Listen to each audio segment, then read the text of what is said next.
piano part for Comfortably Numb, I love to play that on the guitar. I just think there's no reason to not do it. I'm sitting in my backyard. I have my guitar, my little battery-powered amp. I don't have a piano out here.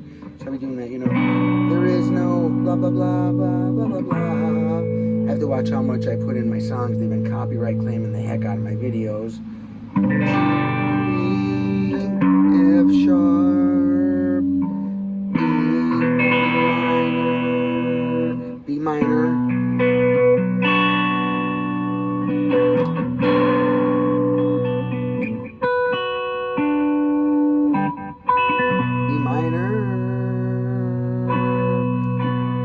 A major, G, F sharp or G flat, B minor, back to the B minor, and then it goes to that, there is no U-R-E, and then the piano's going, dee-dee-dee-dee-dee. It's like a synthesizer part. Well, I figured it out on the guitar here.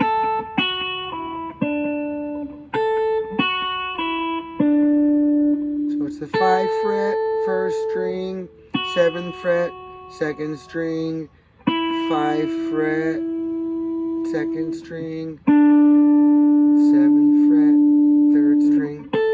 I actually pull off these two, the 7 to the 5 on the B string. I pull that off. Then it's the same move, but it's down here when it goes to the A. In the song, it might be an A7. Keyboard, A or A7, whatever, but here you're picking out the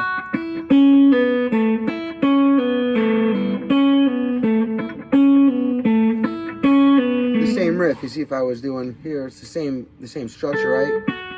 The same space from the root note. So when we're on the D chord, or from the same space from the 5th degree of the root note. Here's our D chord. There's the A, which is the 5th degree of the D scale. So I'm starting this.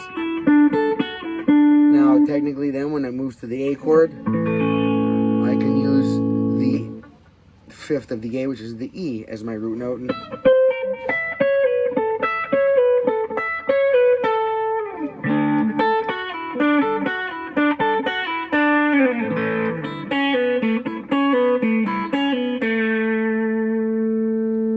then C and G. C, same idea. For the C, your 5 root note here is your G, and then and then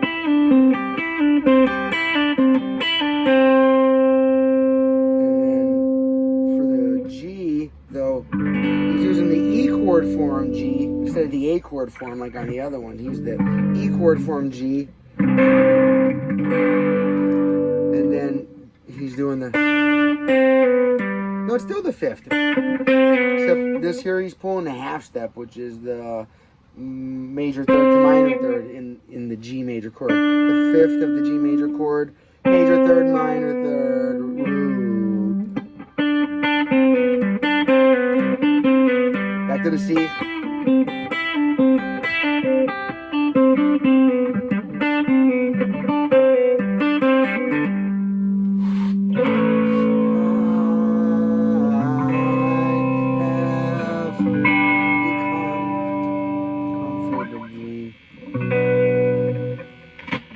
That's a bad vibration. There we go. I'm out and back here. There's all kind of military bases and everything. There's an airport right over here in Key West. There's so many communications going on at any one time through the airwaves. It's surprising that I could use any electrical equipment in my backyard. But it's coming through. Let me know in the comments if you have trouble hearing out here. I'll try to either up the volume or go back to the studio to making them. But I figured you might want to get a little bit of fresh air while we're sitting down playing and practicing the guitar. If you're stuck to where there isn't fresh air right now, at least this scene should bring you some sort of relaxation. I know when I'm stuck where it's cold and I want to be where it's warm, I watch picture or look at a picture or I watch something with it. Anyway, so now after that we can go into the solo. This song is 2 solos. The first one follows the chords from the chorus. The there is no pain you worry C to A. You know, so D to A, D to A, D to A, C to G, C to G, C to G, C to G, then A, and then C, and then G, and then D. So he follows the chords exactly for that, you know. It comes off of the little D chord right here. Okay. He used a pick. I don't have. I do have one. To use one or not is personal preference for me. I train myself always with and without. Every solo I know how to play with a pick, I train to play without. Every one I play without, I train to do it with, just for fun. So.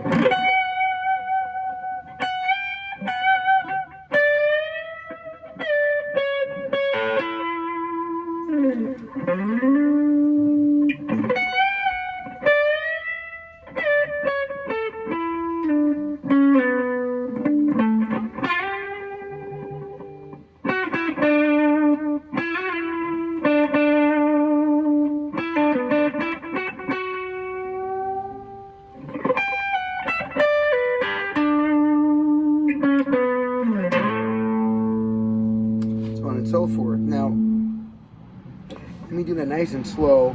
I've played this plenty of times, but I've never showed anybody how to do it. Here's the D, and then he goes to the A chord, you know, little D chord, little A chord. So when he's on the D, he's hitting the right here, the F sharp, the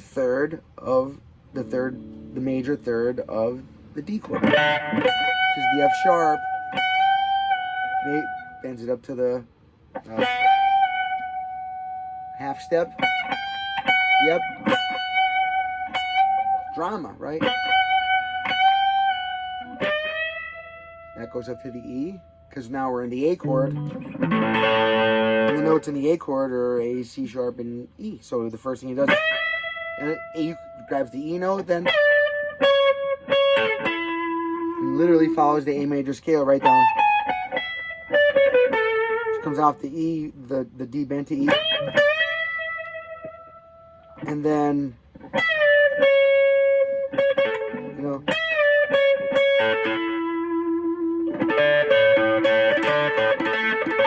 there's a little A chord in the G chord form. You see, G chord form. Here's your G, right? Regular G, right here, an octave up. G. Here's my A. So A chord form. If you don't know how that works, please let me know in the comments. I'll send you some links to some kick butt videos I made about that kind of stuff. The music theory is very important, guys. Don't become a parrot on me, please. I beg. Don't do that. Learn the language as we're learning these moves. Y'all putting all this time in learning all this. It just takes a little bit of thinking, and then instead of figuring out song by song, you figure out almost genre by genre. It becomes much easier. Okay, so now the rest of the riff. Let's see. We got 14th fret, E string, little E, bend it up a half, bend back down, B string, 15 to 17 bend, or D to E note, and then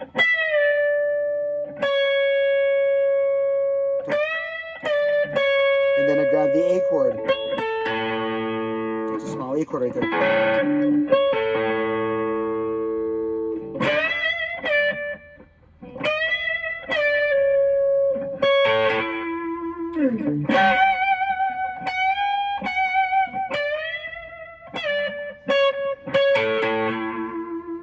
Okay, there's your A. Now go back to the D chord. He slides in the D root note, boom, right on your D string, 12th fret, D, and then starts on the rest of the D chord form down here. Remember, the entire D chord form from this perspective is this. Your little D here, and then including this, just like if you were on your D here, would also include your D and A open strings there. Same applies here. Most people don't play it, they just play this, but in reality, these two notes are part of the chord, so knowing that, being a genius on the guitar, or godly ear, or both, he came to this rescue to the D as soon as the chord changed to the D chord, and then continues to the D chord form. Now to the A. The A again. This gets a little trickier this time. Bends the D to the E, 17 to 19, 15 to 17. Now watching that move? This is one move. And this is one move now. See?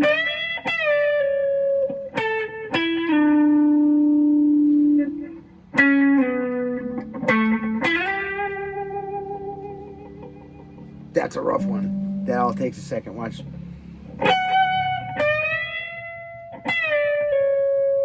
That's this by itself, and then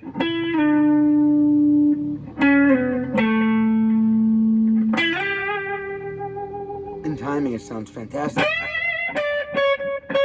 Actually, I can't, or they'll toss my video. Just let me do a little piece at a time.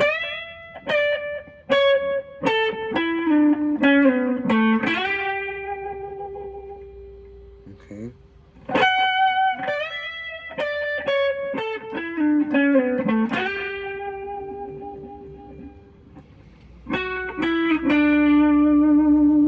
You ended up here, right?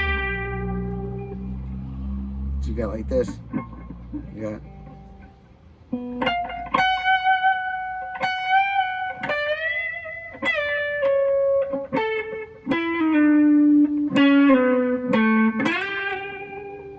Watch that one more time.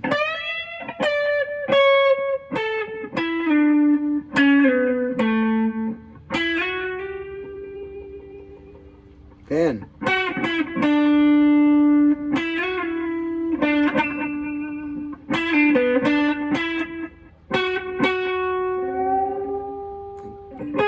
Half step bend.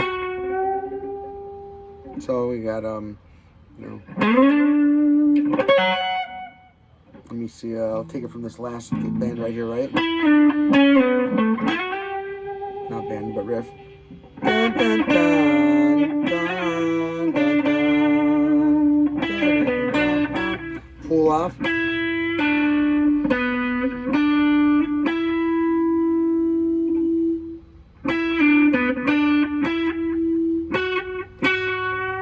Half step bend. So out of all that we got.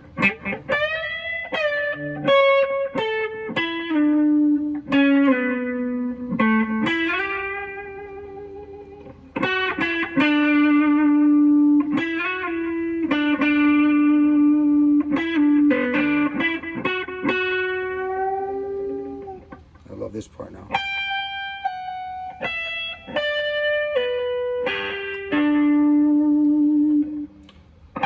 Fifteen, 14, 12, 15, 12, 12, 12.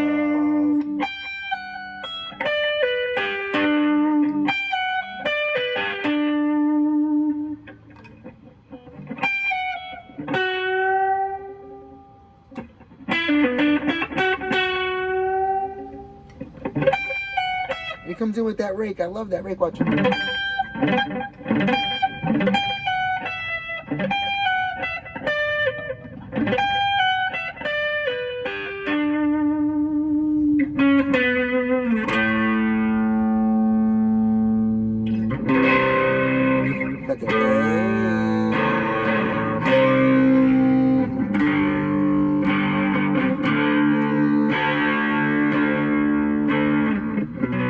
Back to that part of the song. Now the next solo comes in on that part, you know.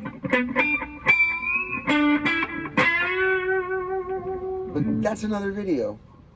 You know, I don't like to make them too very long. No matter what, it's better to break it up. You can see your progress too. You know, one video, study that, get that part down first. If I put videos that are too long, people try to work on the whole video. And frankly, it's too much material. You know, put some space between what you're working on. I appreciate those that watch all my videos. I truly do. But while you're working on one, call that your study. You know, always study on the one you study. That's your designated study. That's your plan. Working on other things that grab your attention, put those on the side. But don't ever put aside your study for some jamming fun. You know, you limit your jamming fun. Study, study, study. It's how you'll get to become the guitar player that I think and I hope you probably want to be if you're still watching this after 16 minutes. All right. That's, I see all kind of Pink Floyd in the news, Roger Waters, politics. are not what a lot of people thought they were. So now a lot of people are angry at Pink Floyd, and the lead singer and guitar player from the band, David Gilmour, I guess he doesn't agree with the bass player and vocal guy, Roger Waters, who's saying these sort of political things. It has to do with Ukraine and Russia, and something even worse, maybe even involving like the Germany Nazi stuff and all that. I don't know enough about it to talk about it, so I don't want to bring it up. But I just know that I saw Pink Floyd when I was scrolling through YouTube, and it just made me think, what's a nice day out there? I wonder how my little Roland Cube amp, I love my little Roland. This thing has been through thick and thin with me. Look at this little tiny baby thing. I mean, little tiny battery operated. I do have it plugged in right now though, because I have power out where I'm at. Look at that little thing. And all I have on is a little tiny bit of delay. And that's it. That's it. And then you see the amp model I have on.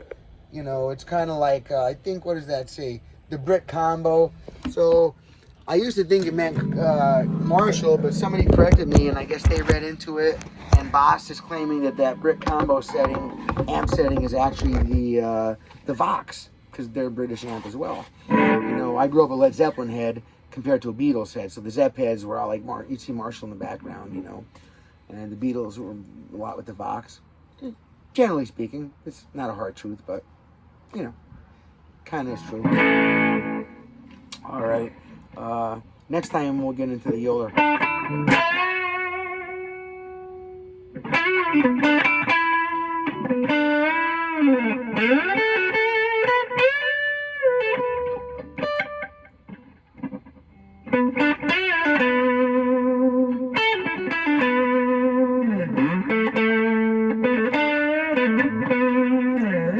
Anyway, it really is a whole different solo in itself. This time, let's stay on this one. Here, I'll do it all at a slow speed to practice along, and then I'll put a link to this in the video. For those that just want to practice along to it, watch.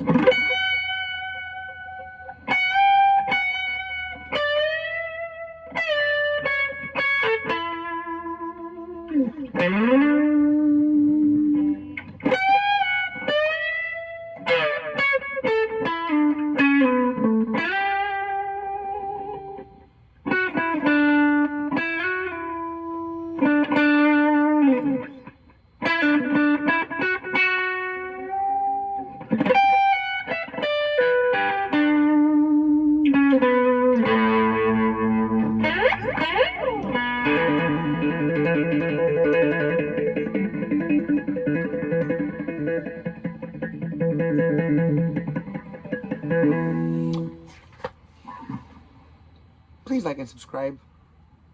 Drop a comment. I appreciate it. Thank you very much. I was looking to hit 20 minutes on the video, and I just looked up and it's 19 minutes and 56 seconds. I guess I timed it right without even knowing it. It's 20 minutes. Thank you, my friends, and thank you. Blessings to everybody. Thank you so much. Bye-bye.